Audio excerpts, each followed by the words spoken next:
Un sacrificio inigualable. Ustedes saben que cuando hablamos de lo que es algo inigualable, es algo que no se puede superar. Es algo que fue perfecto. Y como todos sabemos que Jesucristo fue el sacrificio perfecto para nuestro Dios, el cual nos dio la vida eterna y que nosotros podemos hoy en día obtener la salvación por medio de él.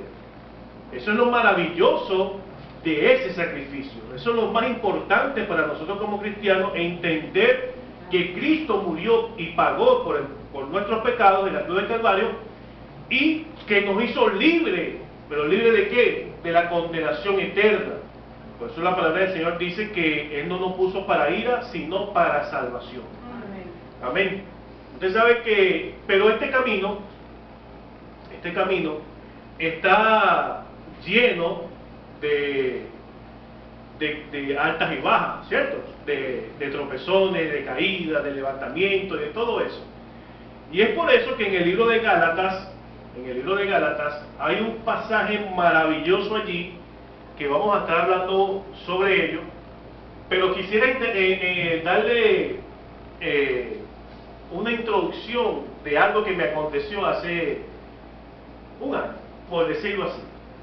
Usted sabe que hace un tiempo, hace muchos años, en el 2013 más o menos, 2014, por allí, yo tenía una moto y tuve un accidente en la moto.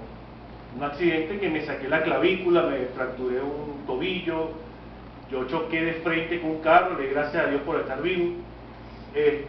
La gente cuando vio el choque, pues yo choqué de frente, yo venía como a 80 kilómetros por hora y choqué de frente contra el carro, salí disparado, pasé por encima del carro.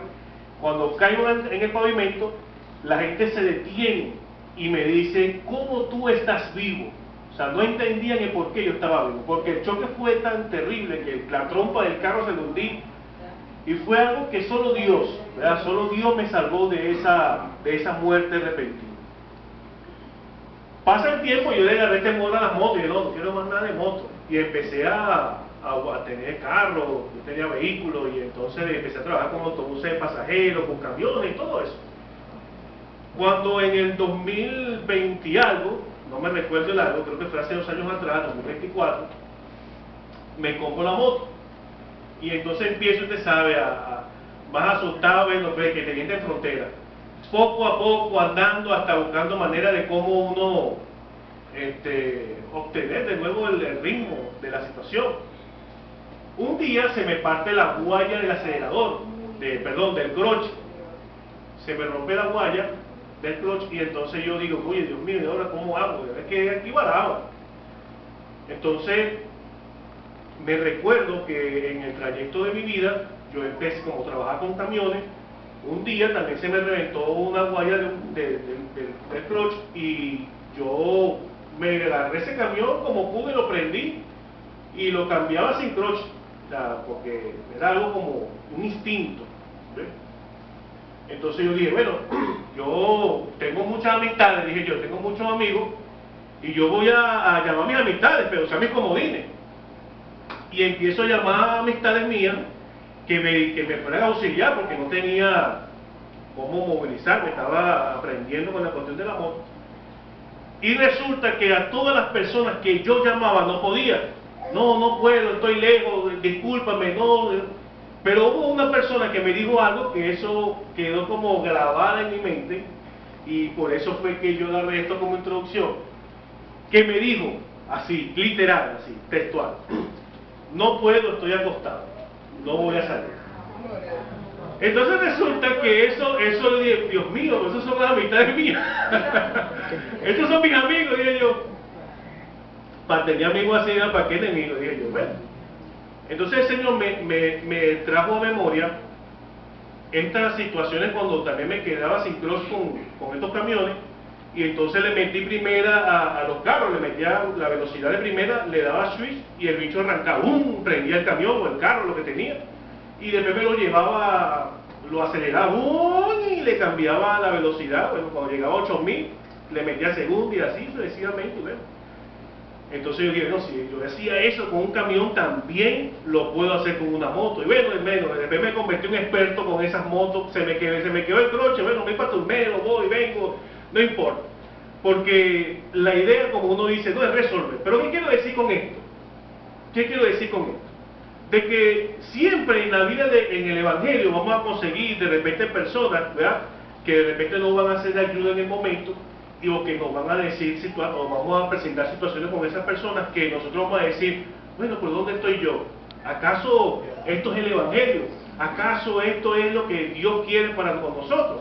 Pero son situaciones que nos enseñan a nosotros a madurar, de que nuestra vista no tiene que estar en el hombre, porque el hombre es imperfecto, que nuestra vista tiene que estar siempre puesta en la meta, que es en Cristo Jesús nuestro Señor. Y es por eso que aquí en el libro de Gálatas, capítulo 2, versículos 20 al 21, dice la palabra del Señor. Ubíquese allí, capítulo 2, versículos 20 al 21, ubíquese allí, y yo quisiera que usted por amabilidad pueda levantarse de su asiento. Gloria a Dios.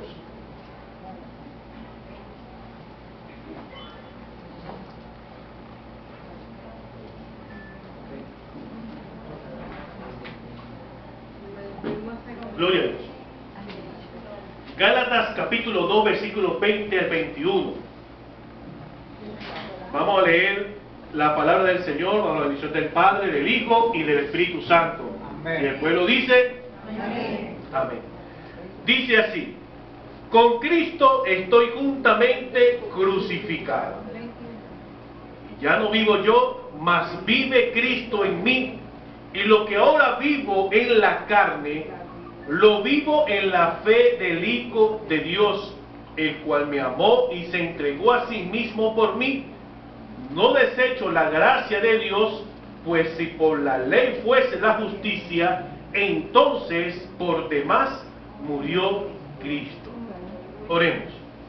Padre, en el nombre poderoso de Jesús, Creador de los cielos y la tierra, estamos ante tu presencia, Dios. Señor, que hoy sea usted hablando por medio de mí, que usted tome dominio y control de mi mente, de mi intelecto, Padre Santo, para que sean sus palabras puestas en mi boca. Pasa como carbón encendido sobre mis labios para poder enseñar tus palabras, Dios eterno. En el nombre poderoso de Jesús, reprendemos toda distracción. Amén y amén. Puede tomar asiento. Gloria a Dios. Entonces empezamos con una expresión que Pablo dice aquí en el versículo 20. Con Cristo estoy juntamente crucificado. ¿Sí? Entonces, lo primero que debemos nosotros entender es que en este camino nosotros estamos crucificados con Cristo. ¿Sí? Ahora, como nosotros podemos observar, Cristo o la crucifixión no era una muerte instantánea, sino que era progresiva, que la gente iba muriendo poco a poco. ¿Qué quiere decir entonces Pablo en ese pasaje? Quiere decir de que nuestra carne está con Cristo en ese madero allí para dejarlo, los frutos del Espíritu van muriendo poco a poco para nosotros empezar a vivir lo que es en el Espíritu, ¿sí? Pero que es algo progresivo, de que no vamos a morir y nuestra humanidad o nuestra carnalidad o nuestros deseos o nuestra manera de pensar. ¿Por qué? Porque como seres humanos venimos arrastrando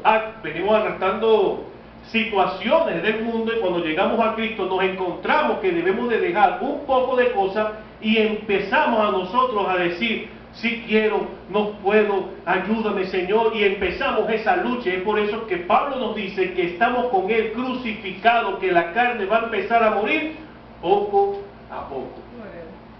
Pero lo primero que debemos entender es que, lo que debemos primero pensar es que si usted quiere morir en Cristo, y cuando digo quiero morir en Cristo, es que si su carne quiere que sea muerta en Él. Porque cuando nosotros decimos, toma mi humanidad, ¿sí?, cambia mi humanidad, ese momento empieza a haber una guerra, ¿sí?, en el ser humano, donde los placeres de la vida y los deseos de la carne y empiezan a batallar entre nosotros para poder ser libres. Resulta que Pablo dice más adelante, dice y ya no vivo yo, mas Cristo vive en mí, y lo que ahora vivo en la carne, lo vivo en la fe del Hijo de Dios. O sea, que es algo que nuestra dependencia viene ¿de quién? De Cristo. De Cristo. Porque solos, humanamente, jamás vamos a poder lograr nada. Separado de mí, nada puedes hacer. Ahora, ¿qué quiero decir? Más adelante, mire. Donde vamos a nosotros a radicar, porque realmente lo que venimos nosotros hoy a aprender es por qué Cristo murió. ¿Qué hizo Cristo por nosotros? ¿Qué pasó Cristo para que usted y yo estuviésemos aquí? Porque resulta que hay momentos, mis queridos hermanos, que yo quisiera preguntarle a usted, y usted me va a decir que no, o su respuesta va a decir que no, pero ¿usted es capaz de darle un latigazo al Señor Jesús? Y será un rotundamente no. Pero resulta que a veces por nuestro mal comportamiento, por nuestra mala manera de ser, que el sacrificio que Él hizo en la cruz del Calvario, lo ponemos tan poco que nosotros mismos somos a veces los que lo crucificamos allí. ¿Por qué? Porque no vemos lo que Él padeció, porque no vemos lo que Él pasó, lo que Él tuvo que acontecer, lo que Él vivió para que nosotros estuviésemos aquí y alcanzar la vida eterna. Porque ese sacrificio fue un sacrificio inigualable, como lo decía, pero eso fue llevado a un extremo donde Él tuvo que sudar hasta gotas de sangre, un estrés que ningún ser humano puede lograrlo. Y sin contar lo que pasó más después de ese suceso. Entonces, dice Pablo en el versículo 25, no desecho la gracia de Dios, perdón, el versículo 21, pues si por la ley fuesen las justicias, entonces por demás murió Cristo. ¿Cuál es la ley que nosotros podemos aplicar en estos días? Yo puedo decir, como mucha gente he conocido, pero es que yo no robo, yo no mato a nadie, yo no me robo ni la luz, ¿ah? Yo no le robo ni el wifi al vecino, yo no miento, ¿ah? Yo no digo groserías, yo no digo nada, o sea, yo me siento que soy una persona justa. Pero resulta que la Biblia nos dice que no es por lo que nosotros humanamente podamos lograr, sino que es el canal para la salvación, es Cristo. Porque si fuese por nuestros méritos, entonces la muerte de Él fuese sido en vano. ¿Sí?